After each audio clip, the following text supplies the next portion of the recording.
Yang nempel. Ada yang nempel, entah itu kuning-kuning yang Iya. yang kita anggap kotoran, itu buktinya bisa keangkat, Dok. Artinya nggak masuk. Keangkat, tapi sekaligus gerakan mengangkat sebagian kotoran telinga itu akan mendorong kotoran telinga yang ada semakin jauh ke dalam. Jadi Jadi yang kita lihat dan kita dapatkan itu bukan semuanya. Iya. Artinya itu adalah sebagian. Walaupun bisa tidak menutup kemungkinan, bisa aja itu semuanya. Gitu. Tapi resiko ada mendorong sebagian lagi lebih dalam. Artinya ada risiko si sebagiannya lagi malah terdorong ke dalam.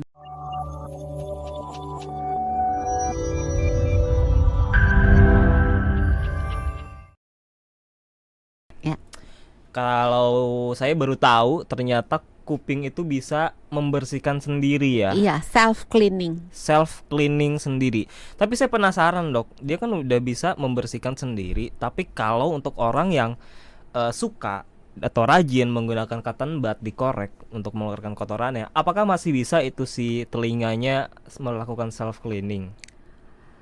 Sebetulnya mekanisme itu akan berjalan dengan sendirinya, tetapi penggunaan cotton bud masih diperbolehkan untuk telinga yang di luar daun telinga, jangan liang telinga. Di luar daun telinga. Daun telinga cuma di sininya doang nih, yang biasa tempat anting, yang biasa dijewer sama makmu dan makku juga. Mak zaman dulu, kalau anak sekarang kan udah nggak pernah dijewer ya. Kalau anak zaman dulu kan sering dijewer.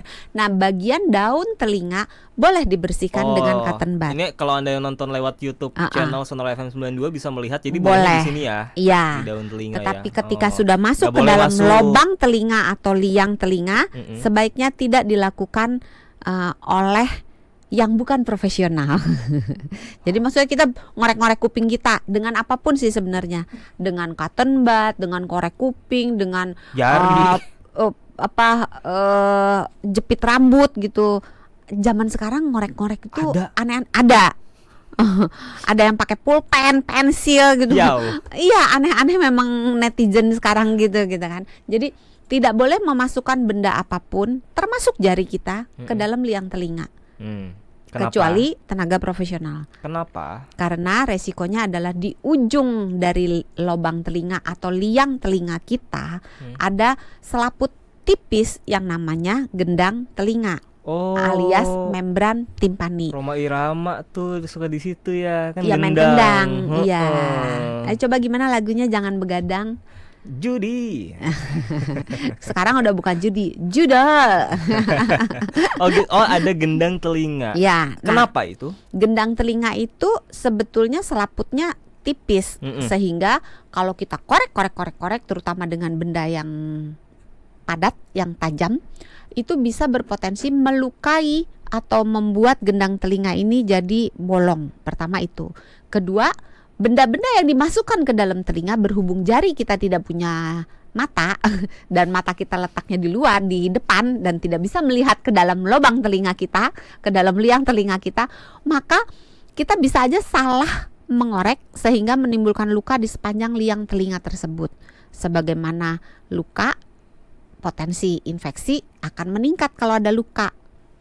Ketiga, gerakan memasukkan segala sesuatu benda ke dalam liang telinga akan membuat kotoran telinga yang tadinya bergerak akan jatuh keluar, jadi masuk lagi. Ibarat tamu udah mau pulang nih, udah jalan, udah di depan pintu rumah, kita buka pintu terus kita dorong berjejalan masuk, ya masuk lagi tamunya gitu kan. Tapi kan kalau kita masukin cotton bud ke telinga, kadang kan ada yang nempel. Ada yang nempel, entah itu kuning-kuning yang yang kita anggap kotoran, itu buktinya bisa keangkat, Dok. Artinya nggak masuk. Tapi sekaligus gerakan mengangkat sebagian kotoran telinga itu akan mendorong kotoran telinga yang ada semakin jauh ke dalam. Jadi yang kita lihat dan kita dapatkan itu bukan semuanya. Iya. Artinya itu adalah sebagian. Walaupun bisa tidak menutup kemungkinan, bisa aja itu semuanya. Gitu. Tapi resiko mendorong sebagian lagi lebih dalam. Artinya ada risiko si sebagiannya lagi malah terdorong ke dalam. Kalau terdorong ke dalam, alhasil susah untuk dikeluarkan. Makin susah kan, jaraknya makin jauh. Untuk self cleaning kan harus ngeluarin self cleaning harus ke arah Luar. daun telinga, bukan ke arah gendang telinga. Nah, ketika kita dorong ke arah gendang telinga, maka jaraknya akan makin jauh kan. Jadinya susah. Jadinya dia ngerambat lagi, ulang lagi dari titik nol gitu kan. Artinya bukan berarti nggak akan keluar, akan tetap keluar tapi lama gitu. Tergantung, kalau misalnya dia menjadi padat, karena kalau didorong dengan cotton bud, lama-lama kan kalau didorong lagi, baru mau keluar tambah lagi, lama-lama dia akan memadat kan, jadi Oke. mengeras. Nah, akibatnya nggak bisa lagi dikeluarin secara manual oleh orang biasa, tapi mungkin membutuhkan tenaga ahli seperti dokter atau ahli spesialis THT untuk melakukan berbagai tindakan. Bisa dikorek, bisa diirigasi, bisa juga disedot. Oh, jadi ibaratnya kalau pipa air mah jadi tersumbat gitu ya Iya, lama-lama. betul. Dan potensi gendang telinga rusak juga ya. Iya. Karena kalau gendang telinga rusak ya udah, tapi tidak akan berfungsi dengan baik si telinga itu ya. Iya, agak-agak pendengarannya akan menurun sedikit di telinga tersebut. Baiklah.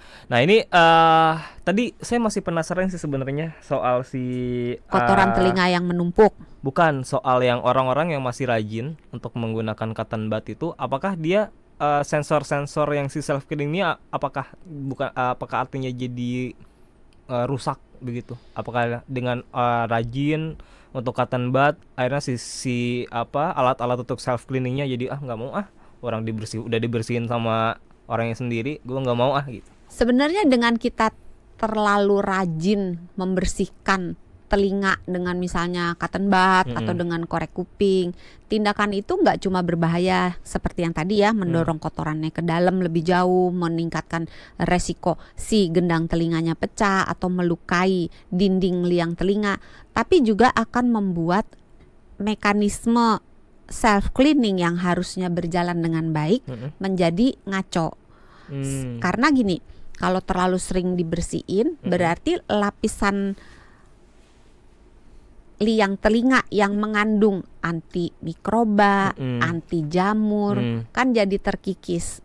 Terus rambut-rambut halus yang ada di sekitar gitu, di sekitar liang telinga dan daun telinga bisa aja jadi menipis, kecabut atau rusak.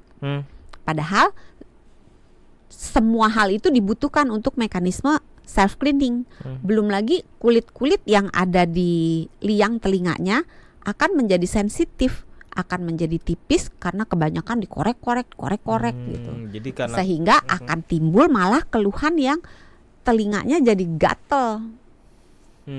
Nah, karena gatel orang pikir kotor. Padahal sebenarnya itu terlalu bersih yang berlebih-lebihan gitu.